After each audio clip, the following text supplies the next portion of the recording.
Hello my dear student, आपका स्वागत है आपके अपने फेवरेट यूट्यूब चैनल दृष्टि क्लासेस में। तो लास्ट टॉपिक हमने पढ़ा था ट्रिगोनोमेट्री, त्रिकोणमिति, जिसका कुछ बेसिक हमने कंप्लीट किया था। आज हम बेसिक पर थोड़ी सी चर्चा करेंगे और उसके बाद में एक्सरसाइज को स्टार्ट करेंगे। तो थोड़ा सा बेसिक और समझ लीजिए। ट्रिगोनोमेट्री मैंने बताया था समकोण त्रिभुज के लिए पढ़ी जाती है। किसके लिए पढ़ रहे हैं हम? राइट एंगल ट्रायंगल के लिए पढ़ रहे हैं, जिसमें कि एक हमारा राइट एंगल होता है। मान के चलो ये हमारा ABC एक ट्रायंगल है, जिसमें कि ये हमारा राइट एंगल है। और यहाँ पर किसी भी एक थीटा को एज्यूम करके उसी को बेस बना करके हम इसके ट्रिग्नोमेट्रिक रेशियो लिख लेते हैं। जैसे कि साइन थीटा हमारा क्या होता है? अगर यहाँ पे ये थीटा है तो इसके लिए ये हमारा परपेंडिकुलर हो जाएगा, ये हमारा कर्ण बन जाएगा और ये हमारा क्या बन जाएगा? बेस बन जाएगा या आधार बन जाएगा। तो साइन थीटा क्या होगा? लंब बटे कर्ण, यानी कि AB, लंब हमारा क्या है? AB और कर्ण क्या है? AC, AB बटे AC। इसी तरीके से सारे हमारे ट्रिग्नोमेट्रिक रेशियो बन जाएंगे। जैसे कि cos थीटा क्या बनेगा? cos थीटा हमारा क्या बनेगा? cos थीटा बनेगा यहाँ से आधार बटे कर्ण। तो आधार कितना है? BC, आधार कितना है? BC और कर्ण कितना है? AC, ठीक है। और tan थीटा क्या बनेगा? tan थीटा क्या बनेगा? tan थीटा हमारा होता है लंब बटे आधार, यानी कि AB बटे BC, AB बटे BC। अगर मैं इन रेशियोज में और इन ट्रिग्नोमेट्रिक इन आइडेंटिटीज में ध्यान से देखूं तो ये हमारी सारी क्या चीजें? ट्रिग्नोमेट्री है। ट्रिग्नोमेट्री देखो, यहाँ पे तो बात की गई है किसकी? थीटा की। थीटा हमारा क्या होता है? एंगल।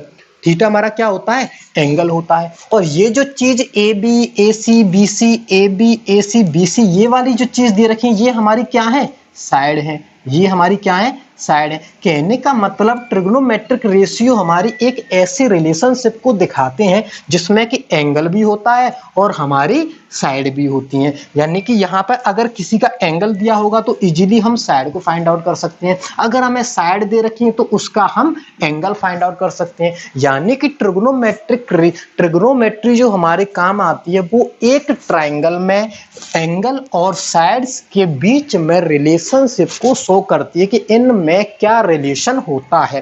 ठीक है, तो ये चीज समझ में आई होगी। यानी कि ट्रिग्नोमेट्री में क्या होता है कि साइन थीटा देखो इन दोनों से रिलेशन दिखा रहा है, ठीक है। कॉस थीटा किससे दिखा रहा है? कॉस थीटा इससे और इससे दिखा रहा है, आधार से और कर्ण से दिखा रहा है। इसी तरीके से सारे जो ट्रिग्नोमेट्रिक रेशियो है वो ट्राइंगल की तीनों साइड्स से रिलेशन शो करते हैं। और किस चीज से करते हैं? एंगल से करते हैं। यानी एंगल और साइड्स के बीच में ये एक रिलेशनशिप दिखाते हैं। ठीक है, इसी वजह से हम ट्रिग्नोमेट्री को पढ़ते हैं। तो कल मैंने आपको ट्रिग्नोमेट्रिक रेशियोज बनाए थे, ट्रिग्नोमेट्रिक रेशियोज बताई थी। ऐसे करके कोई एक राइट एंगल ट्राइंगल है जिसका कि बी मेरा कैसा है? राइट एंगल है, ठीक है। और यहाँ पे सी को अगर मैं यहाँ पे थीटा मान लेता हूँ, ठीक है, तो उसके लिए मेरे ट्रिग्नोमेट्रिक रेशियो जो बनते हैं तो साइन थीटा क्या बना था मेरा? L बटे के। L मतलब क्या होता है? ये मेरा L हो जाएगा, ये मेरा K हो जाएगा और ये मेरा A हो जाएगा। कौन से केसेस में? जब, क्योंकि राइट एंगल तो मेरा चेंज होगा नहीं, राइट एंगल तो मेरा चेंज होगा नहीं, तो थीटा यहाँ पे ये वाला है, थीटा यहाँ पे ये वाला है। इस वजह से इसका जो L बनेगा, इसका जो परपेंडिकुलर बनेगा वो क्या बनेगा? ये वाली भुजा बनेगी, AB भुजा बनेगी। तो साइन थीटा यहाँ से क्या बनेगा? AB upon AC, AB upon AC। ठीक है, तो ये चीज समझ में आई। जब हमारा थीटा यानी कि एंगल, इस वाले एंगल की बात की जा रही होगी, इस वाले एंगल की बात की जा रही होगी, तब हमारा परपेंडिकुलर ये हो जाएगा और कर्ण यानी कि हाइपोटेनस हमारा ये वाला हो जाएगा। ठीक है, पर अगर मान के चलो यहाँ पे हम इस वाले एंगल की बात ना करके, इस वाले एंगल की बात ना करके यहाँ पे अगर इस वाले एंगल की बात की जाए तब क्या फर्क पड़ेगा? अगर इस वाले एंगल की बात ना करके इस वाले एंगल की बात की जाएगी तो उस कंडीशन में हमारा जो परपेंडिकुलर है और बेस है वो दोनों आपस में चेंज हो जाएंगे। तो ये, क्योंकि ये हमारा क्या है? लंब है, परपेंडिकुलर है, और ये हमारा क्या हो जाएगा? थीटा, यानी कि ये वाला एंगल हो जाएगा। तो इस कंडीशन में ये क्या बन जाएगा? यहाँ पे A बन जाएगा और ये यहाँ पे क्या बन जाएगा? परपेंडिकुलर बन जाएगा, यानी कि लंब बन जाएगा, A यानी कि बेस बन जाएगा। वैसे मैंने कल बताया था, आपको याद हो तो कल मैंने बताया था कि जो जो राइट एंगल के सामने की साइड होती है, राइट एंगल के जस्ट सामने की साइड होती है, वो हमारा कर्ण होता है, हाइपोटेनस होता है, ठीक है। और जो थीटा होता है, थीटा की जस्ट सामने की साइड होती है, वो हमारा परपेंडिकुलर होता है, वो हमारा क्या होता है, परपेंडिकुलर होता है। और बाकी की जो तीसरी भुजा बच जाती है वो हमारा बेस हो जाता है, ठीक है। तो बस इतना सा हमें याद रखना है कि 90 डिग्री के सामने की जो साइड होती है वो हमारा क्या होता है, कर्ण होता है, हाइपोटेनस होता है। और जिस थीटा की, जिस एंगल की बात की जाएगी, उस एंगल के जस्ट सामने की साइड होगी वो हमारी होगी परपेंडिकुलर, और जिस साइड पर हमारे राइट एंगल और एंगल बने होंगे वो साइड हमारी हो जाएगी बेस। वो अब मान के चलो ये मैंने एंगल ये वाला ले लिया, मैंने क्या ले लिया, ये वाला एंगल ले लिया, तब इस एंगल के हिसाब से मेरा साइन थीटा क्या बनेगा, तब इस एंगल के हिसाब से मेरा साइन थीटा क्या बन जाएगा, यहाँ पे एल क्या बन जाएगा, ये बन जाएगा, तो यहाँ पे एल क्या हो जाएगा, ये बीसी हो जाएगा, हो जाएगा कि नहीं हो जाएगा, क्योंकि ये एल बन गया परपेंडिकुलर, ये बन गया। और कर्ण, कर्ण हमारा क्या रहता है, हाइपोटेनस हमारा नो चेंज रहता है, तो कर्ण क्या रहेगा, एसी का एसी ही रहेगा, ठीक है। तो इतनी चीज समझ में आई होगी कि अगर दोनों एंगलों में से हमारा थीटा चेंज होता है, थीटा चेंज होता है, तो उस कंडीशन में हमारे परपेंडिकुलर और बेस दोनों आपस में इंटरचेंज हो जाते हैं और हाइपोटेनस पर, कर्ण पर कोई भी प्रभाव नहीं पड़ता है। इतनी चीज आपको समझ में आ गई होगी। तो स्टार्ट करते हैं एक्सरसाइज 8.1, जिसका फर्स्ट क्वेश्चन दे रखा है इन ट्राइंगल। ये जो साइन होता है हमारा ट्राइंगल का होता है, त्रिभुज का होता है। तो इन triangle ABC right angled, ABC एक ट्राइंगल है जिसका कि राइट एंगल कौन सा है, बी, यानी कि जो बी पॉइंट है, बी वर्टेक्स है, वो हमारा कैसा है, राइट एंगल है।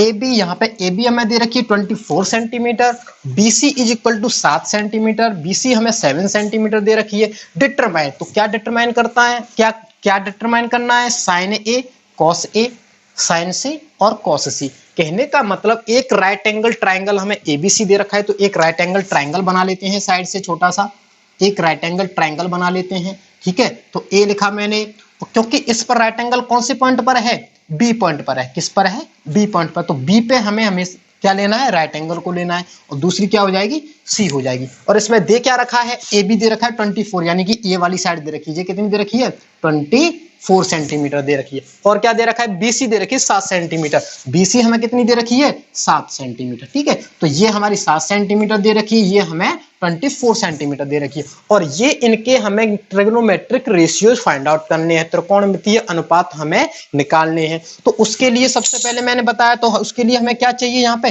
त्रिभुज की तीसरी भुजा चाहिए। तो तीसरी भुजा निकालने के लिए मैंने बताया था कौन सी थ्योरम काम में आएगी, पाइथागोरस थ्योरम हमें यहाँ पे यूज में लानी पड़ेगी। तो क्वेश्चन को स्टार्ट करते हैं, इसका सॉल्यूशन स्टार्ट करते हैं। By in triangle ABC, in triangle ABC bye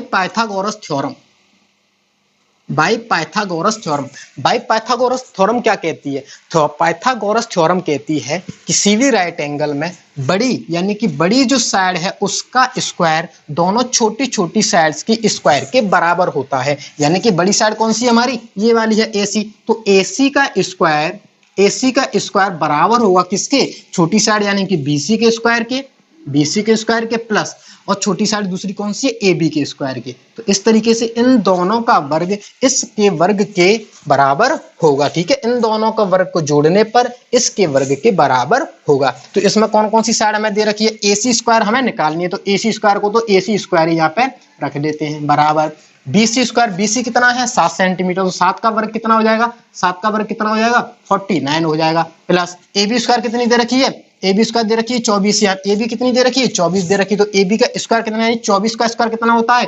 576, 24 का वर्ग कितना होता है 576। अब मैं इन दोनों को ऐड करता हूं, तो 576 और 49 कितना हो जाएगा 625, कितना हो जाएगा 625। तो अब हमें निकालना है AC, ठीक है। अब हमें क्या निकालना है, AC, तो दूसरी साइड हमारा 625 है, जब स्क्वायर को दूसरी साइड ले जाएंगे तो वो किस में जाता है, स्क्वायर रूट में जाता है, तो AC हमारी यहाँ से कितनी आ जाएगी 25 आ जाएगी, यानी कि 625 का स्क्वायर रूट या वर्गमूल कितना होता है 25 होता है। तो इस तरीके से मेरी तीसरी साइड कितनी आ गई 25 आ गई। कितनी आ गई? 25 आ गई। अब चलते हैं क्वेश्चन में आगे। नेक्स्ट आगे क्या दे रखा है? हमें क्या निकालना है? साइन ए निकालना है और कॉस ए निकालना है। हमें फर्स्ट क्या निकालना है? साइन ए। फर्स्ट क्या निकालना है हमें? साइन ए। तो साइन ए क्या होता है? साइन ए यानी कि हमें लाल बटे कक्का से याद होना चाहिए। लाल बटे कक्का से हमें याद होना चाहिए, ठीक है। या फिर हम इससे भी याद कर सकते हैं, पंडित बद्री प्रसाद हर हर भोले, इससे भी हम याद कर सकते हैं, ठीक है। यहाँ पे P perpendicular, B for base और H फॉर हाइपोटेनस, यहाँ पे L फॉर लंब, A फॉर आधार और K फॉर कर्ण होता है। तो साइन ए क्या होता है? लंब बटे कर्ण होता है। और लंब, अब यहाँ पे किस एंगल की बात की जा रही है? ए एंगल की बात की जा रही है। किस एंगल की बात की जा रही है? ए वाले एंगल की बात की जा रही है। यानी यहाँ पे जो एंगल लिया है, थीटा लिया है, वो कौन सा लिया है? इस वाले एंगल की बात की जा रही है। तो जब इस एंगल की बात की जा रही है तो लंब हमारा क्या हो जाएगा? ये वाला हो जाएगा। परपेंडिकुलर हमारा क्या हो जाएगा? ये हो जाएगा। और कर्ण तो हमारा नो चेंज रहता है, तो कर्ण हमारा क्या रहेगा? यही रहेगा। तो साइन ए यहां से मैं निकालूं तो लंब बटे कर्ण परपेंडिकुलर अपॉन हाइपोटेनस कितना आ जाएगा? 7/25। कितना आ जाएगा? 7/25। यही हमारे क्वेश्चन का साइन ए का आंसर हो जाएगा। और दूसरा में क्या निकालना है? कॉस ए निकालना है। क्या निकालना है? कॉस ए, ठीक है। तो यहां पर भी इसी एंगल की बात की जा रही है। और कॉस ए क्या होता है? आधार बटे कर्ण होता है।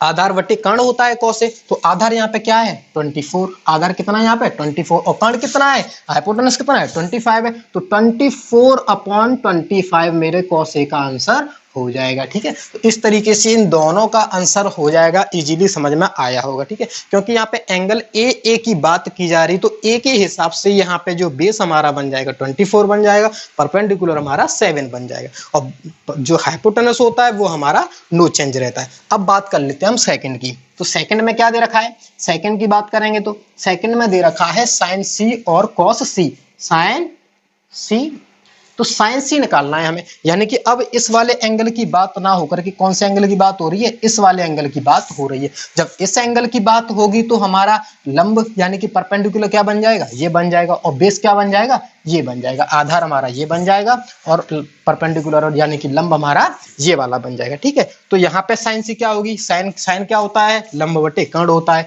और लंब यहाँ पे क्या है? 24। लंब क्या है यहाँ पे? 24। और कर्ण कितना है? 24/25। तो ये यहाँ पे साइन सी आ जाएगा। और नेक्स्ट क्या निकालना है? कॉस सी निकालना है। तो कॉस सी क्या होगा? कॉस सी क्या होता है?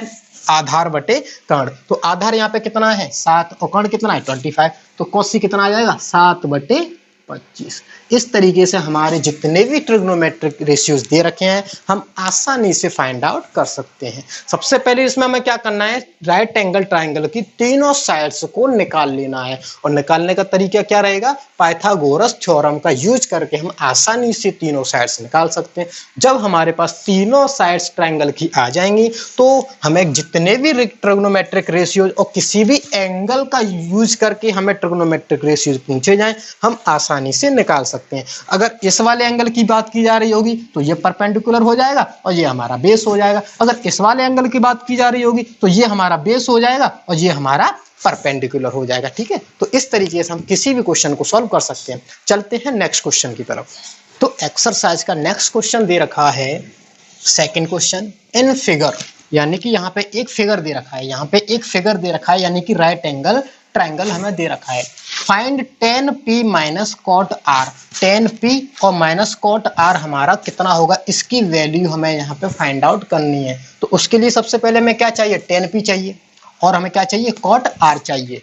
कॉट r चाहिए। तो फिर उसके लिए क्या करेंगे? यहाँ पे हम इस फिगर पे आते हैं जो कि एक राइट एंगल ट्राइंगल दे रखा है। यहाँ पे हमारे पास ये साइड दे रखी है, ये साइड दे रखी है और ये साइड हमें यहाँ पे फाइंड आउट करनी पड़ेगी। इस क्यों करनी पड़ेगी? क्योंकि यहाँ पे हमें ये वाले ट्रिग्नोमेट्रिक रेशियोज निकालने हैं। तो क्वेश्चन को स्टार्ट करते हैं। In triangle PQR, in triangle PQR, ये ट्राइंगल हमें यहाँ पे दे रखा है, ठीक है। तो इस ट्राइंगल में हम क्या करेंगे? पाइथागोरस थ्योरम का यूज करेंगे। Bye Pythagoras theorem, by Pythagoras theorem यानी पाइथागोरस थ्योरम क्या कहती है? बड़ी साइड का वर्ग यानी कि PR का स्क्वायर बराबर होगा। PR का स्क्वायर किसके बराबर होगा? QR के स्क्वायर प्लस PQ के स्क्वायर के बराबर होगा। ठीक है, यहाँ पे पी आर हमें कितनी दे रखी है, 13 दे रखी है, तो 13 का वर्क करना पड़ेगा हमें, बराबर क्यू आर कितना दे रखा है, क्यू आर को हमें यहाँ पे निकालना है, तो क्यू आर स्क्वायर को एज इट इज रखो। ठीक है, और पी क्यू का कितना दे रखा है, 12 दे रखा है, तो 12 का स्क्वायर हमें यहाँ पे ये करना पड़ेगा। ठीक है, अब आगे स्टार्ट करते हैं। तो 13 का स्क्वायर कितना होगा, 169, यानी 13 का स्क्वायर कितना हो जाएगा, 169, और क्यू आर का स्क्वायर हमें यहाँ पे निकालना है, प्लस 12 का स्क्वायर कितना होता है, 144, 12 का स्क्वायर कितना होता है, 144, क्योंकि हमें क्यू आर का स्क्वायर निकालना है, तो 144 को हम क्या करेंगे, इधर ले आएंगे, 144 को हम बराबर के दूसरी साइड ले आएंगे, तो 169 माइनस 144, तो क्यू आर स्क्वायर बराबर कितना आ जाएगा, क्यू आर स्क्वायर बराबर आ जाएगा, इसमें से इसको माइनस करेंगे तो कितना आ जाएगा, 25, तो यहाँ से क्यू आर स्क्वायर कितना आ जाएगा, यानी कि क्यू आर कितना आ जाएगा, 25 का क्या कर देंगे, स्क्वायर रूट कर देंगे, क्यू आर जहाँ से वर्ग उधर चला जाएगा तो किस में जाएगा, स्क्वायर रूट में जाएगा, और स्क्वायर रूट करेंगे तो 25 का स्क्वायर रूट कितना होता है, 5, यानी कि क्यू आर हमारा कितना आ जाएगा, क्यू आर हमारा कितना आ जाएगा, यहाँ से क्यू आर हमारा 5 निकल करके आ जाएगा, यानी क्यू आर की वैल्यू कितनी आ जाएगी, 5 आ जाएगी। ठीक है, अब हमें क्या निकालना है, 10p निकालना है, अब हमें क्या निकालना है, 10p निकालना है, तो 10p निकालते हैं, 10p निकालने के लिए हमें पता होना चाहिए कि हमें इस चीज से याद होना चाहिए, लाल बटे कक्का, और 10 की क्या होती है, एल बटे आधार होता है, क्या होता है, लंब बटे आधार, पर हमें यहाँ पे निकालना क्या है, p, कौन सा एंगल दे रखा है हमें, यहाँ पे p वाला एंगल दे रखा है, और जब p वाला एंगल दे रखा है तो यहाँ पे लंब क्या बन जाएगा, ये बन जाएगा, और आधार क्या बन जाएगा, ये बन जाएगा। ठीक है, तो 10p कितना होगा, 5/12, 10p कितना हो जाएगा, 5/12। अब क्या निकालना है, कॉट आर, क्या निकालना है, कॉट आर, तो कॉट आर के लिए यहाँ पे कौन से वाले एंगल की बात की जा रही है, इस वाले एंगल की बात की जा रही है, किस वाले एंगल की बात की जा रही है, इस वाले एंगल की बात की जा रही है, तो फिर इसके लिए जो लंब परपेंडिकुलर बनेगा वो क्या बनेगा, इसके लिए परपेंडिकुलर ये बन जाएगा, और यहाँ पे जो आधार बनेगा, बेस बनेगा, वो कितना बनेगा, यहाँ पे बेस ये वाला बन जाएगा, पर यहाँ पे कॉट आर है, कॉट आर क्या होता है, आधार बटे लंब होता है, आधार बटे लंब होता है, यानी कि 5/12, आधार बटे लंब का मतलब ये आधार इसके लिए बन जाएगा, इस वाले एंगल के लिए ये वाला आधार बन जाएगा और ये वाला लंब बन जाएगा, तो आधार बटे लंब हमारा कॉट होता है, तो 5/12 क्या हो जाएगा, कॉट आर की वैल्यू आ जाएगी। ठीक है, अब हमें क्या करना है, इनको इनकी जो वैल्यू है इनको इस इक्वेशन में पुट कर देना है, देन यानी कि तब 10p minus cot R, then 10p minus cot R कितना हो जाएगा, 10p की वैल्यू कितनी आई है, 5/12, माइनस कॉट आर की वैल्यू कितनी आई है, 5/12, तो 5/12 में से 5/12 चला जाएगा तो आंसर कितना आ जाएगा, 0, कितना आ जाएगा, 0, यानी कि 10p माइनस कॉट आर की वैल्यू कितनी हो जाएगी, 0। इसमें दे रखा है if sin a = 3/4 then calculate cos a and tan a, यानी कि sin a बराबर हमें दे रखा है 3/4, और इसमें हमें cos a और tan a फाइंड आउट करना है क्या होगा। तो sin a की अगर मैं ट्रिग्नोमेट्रिक रेशियो की बात करूं तो sin a का ट्रिग्नोमेट्रिक रेशियो क्या होता है, लंब बटे कर्ण होता है, क्या होता है, लंब बटे कर्ण, यानी कि मैं अगर इसकी और इसकी कंपैरिजन करूं तो यहाँ पे देखो ऊपर क्या है, न्यूमरेटर में क्या है, 3 है, यानी कि यहाँ पे जो 3 जो दे रखा है वो हमारा क्या होगा, एल होगा, क्या होगा हमारा, लंब होगा, यानी कि परपेंडिकुलर होगा, और यहाँ पे जो के नीचे दे रखा है डिनोमिनेटर में वो क्या है, 4 है, तो यहाँ पे के क्या होगा, 4 होगा, यानी कि यहाँ से के कितना आ जाएगा हमारा, 4 आ जाएगा। तो अगर मैं यहाँ से साइन ए के लिए अगर एक राइट एंगल फॉर्म करूं तो वो किस तरीके से फॉर्म होगा, यानी राइट एंगल किस तरीके से बनेगा, यहाँ पे किस तरीके से बनेगा, ए ये हो जाएगा, बी को मैं राइट एंगल मान लेता हूँ यहाँ पे, और सी मैं इसे मान लेता हूँ। ठीक है, क्योंकि यहाँ पे ए एंगल की बात की जा रही है, यानी इस वाले एंगल की यहाँ पे बात की जा रही है। ठीक है, तो इस एंगल की बात की जा रही है, इस एंगल की बात की जा रही, तो उसके हिसाब से ये मेरा क्या हो जाएगा, ये मेरा परपेंडिकुलर हो जाएगा, लंब हो जाएगा, और ये मेरा क्या हो जाएगा, बेस हो जाएगा, और ये मेरा हाइपोटेनस हो जाएगा, तो यहाँ पे एल कितना दे रखा है, 3 दे रखा है, एल कितना दे रखा है, एल का मतलब परपेंडिकुलर, वो कितना दे रखा है, 3 दे रखा है, और यहाँ पे के कितना दे रखा है, 4 दे रखा है, के कितना यानी कि कर्ण यानी कि हाइपोटेनस कितना दे रखा है 4 दे रखा है। पर मैं इनको डायरेक्ट 3 और 4 नहीं मान सकता, क्यों? क्योंकि यहाँ पर ये जो चीज दे रखी है अनुपात में दे रखी है, रेशियो में दे रखी है, तो रेशियो में इनकी वैल्यू फिक्स नहीं है, रेशियो में इनकी वैल्यू फिक्स नहीं है। हाँ बस ये है कि यहाँ पर ऊपर जो आएगा वो 3 का कोई मल्टीपल होगा, ऐसे ही नीचे यहाँ पर जो आएगा वो 4 का कोई मल्टीपल होगा, पर इनकी वैल्यू फिक्स नहीं है कि इसकी वैल्यू 3 होगी और इसकी वैल्यू 4 होगी, यानी एल यहाँ पे 3 होगा और के यहाँ पे 4 होगा। ये अभी कोई वैल्यू फिक्स नहीं है, हम यहाँ पे नहीं कह सकते कि इनकी वैल्यू फिक्स है। तो इसके लिए हम क्या कर लेते हैं, एक यहाँ पे इसको 4r मान लेते हैं और इसको 3r मान लेते हैं, ठीक है। तो ये हमारा BC जो हो जाएगा 3r हो जाएगा और AC हमारा कितना हो जाएगा 4r हो जाएगा। तो यहाँ पे राइट एंगल ट्राइंगल में अब हमें AB यहाँ से फाइंड आउट करना है। तो AB फाइंड आउट करने के लिए क्या करेंगे, तो AB फाइंड आउट करने के लिए AB को फाइंड आउट करने के लिए हम क्या करेंगे, इन ट्राइंगल ABC में बाय पाइथागोरस थ्योरम से हम यहाँ पे इसको फाइंड आउट कर लेंगे। तो पाइथागोरस थ्योरम से क्या होता है, AC का वर्ग हमारा बराबर होगा BC के वर्ग के प्लस AB के वर्ग के बराबर, तो AC का वर्ग यहाँ से कितना है 4r, AC की वैल्यू कितनी है 4r और इसका हमें क्या करना है वर्ग करना है, यानी कि स्क्वायर करना है। और BC की वैल्यू यहाँ पे कितनी दे रखी है 3r दे रखी है, जो 3r का होल स्क्वायर यहाँ से कितना हो जाएगा 3r का होल स्क्वायर हो जाएगा, प्लस AB की वैल्यू तो हमें निकालनी है, तो AB को तो हम एज इट इज यहाँ पे रख देते हैं, ठीक है। चूंकि अब क्या करेंगे 4r स्क्वायर को ओपन करेंगे तो कितना हो जाएगा 16r स्क्वायर, यानी जब 4 पे वर्ग लगेगा तो 16 हो जाएगा और r का स्क्वायर क्या हो जाएगा r स्क्वायर हो जाएगा। और इधर चलते हैं तो 3 का वर्ग कितना हो जाएगा 9 और r का वर्ग r स्क्वायर प्लस आगे AB स्क्वायर। अब हमें AB स्क्वायर की वैल्यू निकालनी, तो जिसकी वैल्यू हमें निकालनी होती है उसको हम ले लेते हैं लेफ्ट साइड में, उसको हम कहाँ पे ले लेते हैं लेफ्ट साइड में ले लेते हैं, ठीक है। और बाकी ये जो दो चीज बच गई हैं तो इसमें से क्या आ जाएगा, ये 9r स्क्वायर मेरी इस साइड में आ जाएगी, तो 16r स्क्वायर में से माइनस हो जाएगी 9r स्क्वायर, ठीक है। अब हम क्या कर लेते हैं AB स्क्वायर की वैल्यू फिर से निकालते हैं, तो AB स्क्वायर बराबर कितना है 16 में से 9 चले जाएंगे तो कितना बचेंगे 7r स्क्वायर। इस तरीके से AB स्क्वायर की वैल्यू यहाँ पे 7r स्क्वायर यहाँ पे आ जाती है। पर हमें निकालने किसकी है AB की, तो क्या करेंगे दोनों साइड हम स्क्वायर रूट ले लेंगे यानी कि वर्गमूल ले लेंगे। तो इधर वर्गमूल लेंगे तो क्या बचेगा AB बचेगा और इधर वर्गमूल लेंगे तो क्या हो जाएगा 7r स्क्वायर हो जाएगा। यहाँ से देखो 7 पे भी अंडर रूट है और r स्क्वायर पे भी अंडर रूट है, 7 पर से तो अंडर रूट हटेगा नहीं, 7 ये तो यहाँ पे आ जाएगा √7, पर r स्क्वायर है तो स्क्वायर क्या करेगा इस रूट को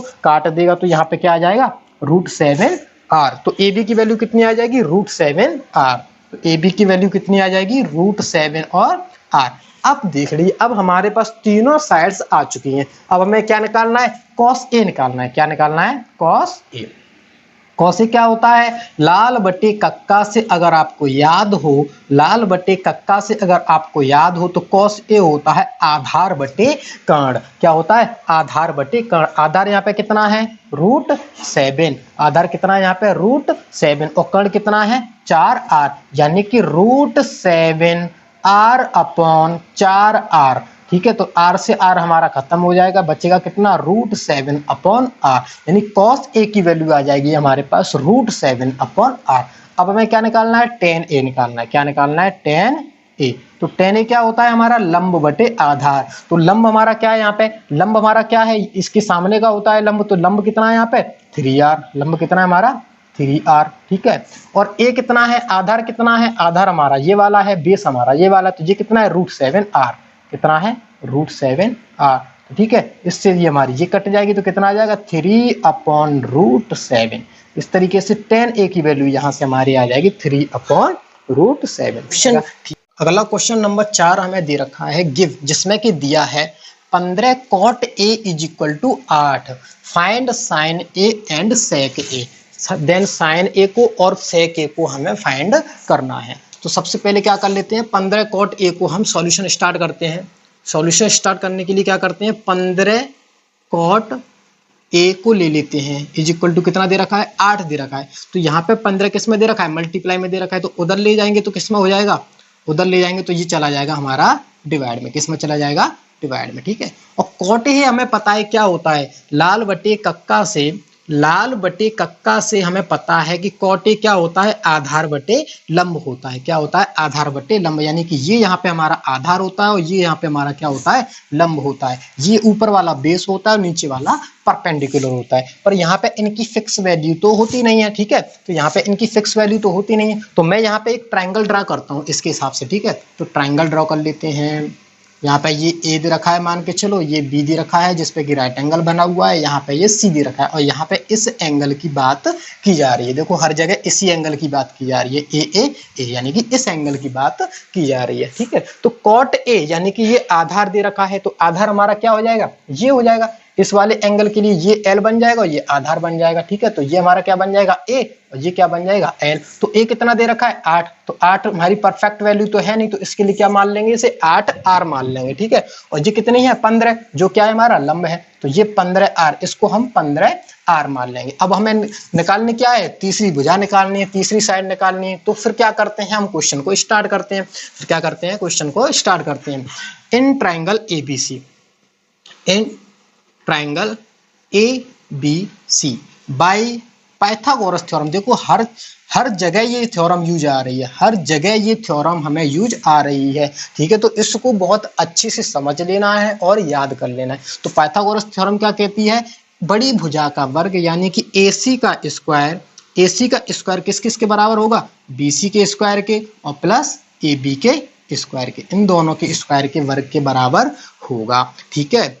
अब क्या करते हैं, AC की स्क्वायर हमें निकालना है, AC का स्क्वायर तो हमें निकालना है, तो BC का स्क्वायर कितना दे रखा है, BC हमें दे रखी है 15 आर दे रखी है, ठीक है। तो 15 आर का स्क्वायर कितना हो जाएगा 225 आर स्क्वायर, 15 आर का स्क्वायर कितना हो जाएगा 225 आर स्क्वायर। और यहाँ पे AB कितनी दे रखी है 8 आर दे रखी है, तो 8 का स्क्वायर कितना होता है, 8 का स्क्वायर कितना होता है 64 होता है, और आर का स्क्वायर कितना हो जाएगा, आर स्क्वायर हो जाएगा, तो 225 आर स्क्वायर हमारी ये आ जाएगी BC, और AB स्क्वायर कितनी आ जाएगी 64 आर स्क्वायर हमारी AB स्क्वायर आ जाएगी। अब हमें निकालनी क्या है, AC स्क्वायर निकालनी है, और मैं इन दोनों को जोड़ता हूं तो 225 आर स्क्वायर और 64 आर स्क्वायर कितनी हो जाएंगी, 4 5 9 और 6 2 8 और 289 आर स्क्वायर हमारी यहाँ पे AC स्क्वायर की वैल्यू आ जाएगी। अब स्क्वायर है तो दोनों साइड हम क्या कर लेते हैं, स्क्वायर रूट ले लेते हैं, तो इससे क्या हो जाएगा हमारा स्क्वायर गायब हो जाएगा, हट जाएगा। तो यहाँ पे स्क्वायर रूट लिया तो AC रह जाएगी, और इधर स्क्वायर रूट लेंगे तो R पे से स्क्वायर रूट हट जाएगा, तो ओनली हमारा R बचेगा। और 289 का स्क्वायर रूट हमारा क्या होता है, 289 का स्क्वायर रूट हमारा क्या होता है 17, 289 का स्क्वायर रूट कितना होता है 17, तो AC की वैल्यू हमारी कितनी आ जाएगी 17 आ जाएगी। अब हम कर लेते हैं आगे, क्वेश्चन क्या दे रखा है, साइन ए की वैल्यू हमें फाइंड आउट करनी है, साइन ए की वैल्यू हमें फाइंड आउट करनी है। तो साइन क्या होता है, लंब बटे कर्ण, यानी कि लंब क्या है 15 आर और कर्ण कितना दे रखा है, कर्ण हमारा कितना आया है 17 आर, यानी कि 15 आर बटे 17 आर। तो आर से आर हमारी खत्म, तो आंसर कितना आ जाएगा 15 बटे 17, यानी कि साइन ए की वैल्यू कितनी आ जाएगी 15 बटे 17। नेक्स्ट क्या दे रखा है सेक ए, नेक्स्ट क्या दे रखा है सेक ए। तो सेक ए हमारा क्या होता है, लाल बट्टे कक्का से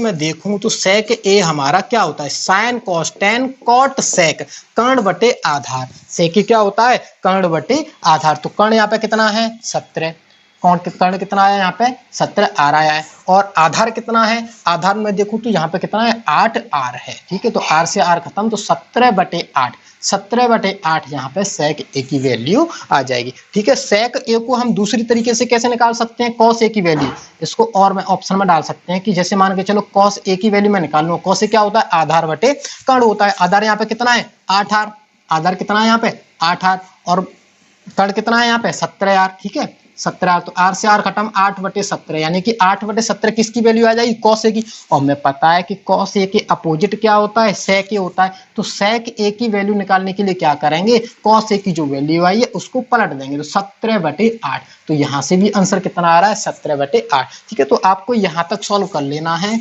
इसको याद करो चाहे मत करो कोई दिक्कत नहीं है, ठीक है। बस समझना बहुत जरूरी है कि सेक ए जो है वो कॉस ए के अपोजिट होता है, ठीक है। अब चलते हैं नेक्स्ट क्वेश्चन की तरफ। नेक्स्ट क्वेश्चन दे रखा है एक्सरसाइज 8.1 का 5वां क्वेश्चन, जिसमें कि दिया हुआ है गिवन यानी कि दिया हुआ है sec theta is equal to 13/12, यानी कि सेक थीटा यानी कि एंगल की वैल्यू दे रखी है 13/12।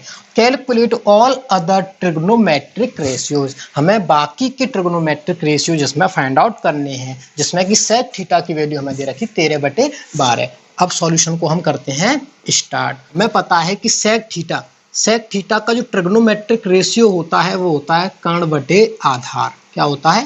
कर्ण बटे आधार। यानी कि यहाँ पे जो 13 दे रखा है, यहाँ पे जो 13 दे रखा है वो क्या दे रखा है? कर्ण दे रखा है यानी हाइपोटेनस दे रखा है, और 12 वो दे रखा है वो क्या दे रखा है? आधार दे रखा है। ठीक है, क्या दे रखा है? आधार। तो इसके हिसाब से मैं एक यहाँ पे छोटा सा डायग्राम ड्रॉ कर लेता हूँ, छोटा सा डायग्राम ड्रॉ कर लेता हूँ। मान के चलो ये ए है, ये बी है जिस पर कि परपेंडिकुलर है, और ये यहाँ पे सी है। और मान के चलो ये वाला थीटा हमारा ये वाला है, जहाँ पर जो जिस थीटा की बात की जा रही है वो थीटा मैं यहाँ पे ये वाला मान लेता हूँ। अब क्योंकि यहाँ पे 13 दे रखा है वो क्या है? के है। 13 क्या दे रखा है? के है। तो 13 को मैं क्या मानूंगा? 13 आर मानूंगा। क्यों? क्योंकि यहाँ पे जो 13 है इसकी फिक्स वैल्यू नहीं है, ये एक अनुपात में या रेशियो में दे रखा है। तो इस वजह से इसको जब भी हम लेंगे तो उसको 13 आर करके मानेंगे। तो 12 हमारा क्या दे रखा है? आधार दे रखा है। आधार हमारा क्या होगा? ये वाला होगा। तो 12 आर हमारा ये हो जाएगा। अब हमें वैल्यू किसकी निकालनी है? ए बी की निकालनी है। किसकी वैल्यू निकालनी है? ए बी की वैल्यू निकालनी है। ठीक है, तो स्टार्ट करते हैं क्वेश्चन को। Bye Pythagoras theorem, by Pythagoras theorem. भाई पाइथागोरस थ्योरम क्या कहती है? पाइथागोरस थ्योरम कहती है कि बड़ी भुजा का वर्ग यानी कि AC का स्क्वायर बराबर होगा AB के स्क्वायर के और प्लस BC के स्क्वायर के। ठीक है, आगे क्वेश्चन को स्टार्ट करते हैं। तो AC का स्क्वायर कितना दे रखा है? 13 R का whole square is equal to AB कितना दे रखा है? AB का स्क्वायर हमें निकालना है, प्लस BC का स्क्वायर कितना दे रखा है? 12 R का स्क्वायर। ठीक है, तो 13 R का स्क्वायर कितना हो जाएगा? 169 R स्क्वायर। ये इसका अनुपात, ये इसकी वैल्यू हो जाएगी is equal to AB square हमें यहाँ से निकालना है, प्लस 12 का स्क्वायर का कितना हो जाएगा? 12 के स्क्वायर का कितना हो जाएगा? 144 R स्क्वायर हमारा यहाँ से ये हो जाएगा। ठीक है, तो एक हमें ए बी स्क्वायर की वैल्यू फाइंड आउट करनी है। तो ए बी स्क्वायर की वैल्यू निकालेंगे तो 144 को हमें इधर भेजना पड़ेगा। तो 169 आर स्क्वायर में से 144 आर स्क्वायर को माइनस कर देंगे तो कितना आ जाएगा? 25 आर स्क्वायर हमारा यहाँ से इसकी वैल्यू आ जाएगी। अब हमें निकालनी है ए बी की वैल्यू। तो दोनों तरफ हम क्या लेते हैं? स्क्वायर रूट ले लेते हैं। तो यहाँ से स्क्वायर रूट लेंगे तो ए बी बचेगा, और इधर स्क्वायर रूट लेंगे तो 25 का स्क्वायर रूट होता है 5, और आर का स्क्वायर रूट यानी कि वर्गमूल होता है आर। यानी कि जो ए बी भुजा है वो हमारी कितनी आ जाएगी? 5 आर आ जाएगी। अब हमें क्या निकालना है? अब हमें निकालनी है बाकी की ट्रिग्नोमेट्रिक रेशियो, जिसमें कि सेक का तो हमें दे रखा है। तो नाउ तो अब क्या कर लेते हैं? नाउ साइन थीटा में निकालना है। साइन थीटा क्या होता है? साइन थीटा क्या होता है? आपको ये हमेशा याद रखना है, लाल बटे कक्का। देखो हर एक में यूज आ रहा है, हर एक में यूज आ रहा है। ठीक है, तो साइन थीटा क्या होता है? लंब बटे कर्ण। तो लंब इसमें क्या हो जाएगा? इसके सामने की भुजा हमारी लंब होती है, ये हमारा आधार होता है, और ये हमारा कर्ण होता है। यानी कि ये हमारा परपेंडिकुलर होता है, ये हमारा बेस होता है, ये हमारा हाइपोटेनस होता है। ठीक है, तो लंब है हमारा यहाँ पे कितना दे रखा है? 5 आर दे रखा है। कितना दे रखा है? 5 आर दे रखा है। और कर्ण कितना दे रखा है? 13 आर। ठीक है, तो आर से आर खत्म हो जाएगी तो 5/13 हमारा यहाँ पे साइन थीटा की वैल्यू आ जाएगी। नेक्स्ट किसकी निकालेंगे? Cos theta. तो कॉस थीटा तो निकालने की जरूरत है नहीं, हमें पता है कि सेक थीटा के अपोजिट होती है। तो 12/13 हम यहाँ से इसको सीधा लिख सकते हैं। ठीक है, पर इसको हम सीधा लिख सकते हैं और यहाँ से निकाल भी सकते हैं। कॉस थीटा क्या होता है? आधार बटे कर्ण होता है। आधार यहाँ पे कितना है? 12 आर। ठीक है, और कर्ण कितना है? 13 आर। तो आर से आर खत्म हो जाएगी तो 12/13 मेरे यहाँ से ये आ जाएगी। अब निकालनी है हमें टेन थीटा की वैल्यू। तो टेन थीटा की वैल्यू निकालने के लिए क्या करेंगे? टेन थीटा कितना होता है? लंब बटे आधार होता है। तो लंब यहाँ पे कितना दे रखा है? 5 आर, और आधार कितना दे रखा है? 12 आर। ठीक है, तो 5/12, 5/12 हमारी किसकी वैल्यू आ जाएगी? टेन थीटा की वैल्यू आ जाएगी। अब हमें किसकी निकालनी है? कॉट की निकालनी है। तो कॉट की हमें पता है कॉट की वैल्यू हमें पता है, कॉट की वैल्यू क्या होती है, टेन थीटा की अपोजिट होती है, तो 12/5 हमारी कॉट की वैल्यू हो जाएगी। सेक की तो हमें निकाल रखी है। अब नेक्स्ट किसकी रह गई है, लास्ट किसकी रह गई है, कोसेक थीटा की। तो कोसेक थीटा की वैल्यू क्या होती है, साइन थीटा के अपोजिट, साइन थीटा को पलट दो हमारी कोसेक थीटा की वैल्यू आ जाएगी। तो 13/5 यहाँ से कोसेक थीटा की वैल्यू आ जाएगी। इस तरीके से हम सारे ट्रिग्नोमेट्रिक रेशियो आसानी से निकाल सकते हैं। अगर हमें साइन कॉस टेन इन तीनों के ट्रिग्नोमेट्रिक रेशियो निकाल लिए तो बाकी तीनों के ट्रिग्नोमेट्रिक रेशियो उनके उल्टा करके, रेसिप्रोकल करके, अपोजिट करके हम आसानी से निकाल सकते हैं। ठीक है, तो दो भुजाएं दे रखी हैं, तो तीसरी भुजाएं सबसे पहले हमें निकालनी है, और जब तीनों भुजाएं हमारे पास आ जाएंगी तो हम किसी भी ट्रिग्नोमेट्रिक रेशियोज को आसानी से निकाल सकते हैं। तो आज की क्लास को यहीं पे फिनिश करते हैं। आशा करता हूं कि ये क्वेश्चन समझ में आए होंगे। तो आज की क्लास में हमने 5 क्वेश्चनों को पूरा सॉल्व किया है। नेक्स्ट क्लास में हम इससे जो बाकी के बचे हुए क्वेश्चन हैं उनको सॉल्व करेंगे। तब तक के लिए टेक केयर, और चैनल को लाइक, शेयर और सब्सक्राइब करना बिल्कुल ना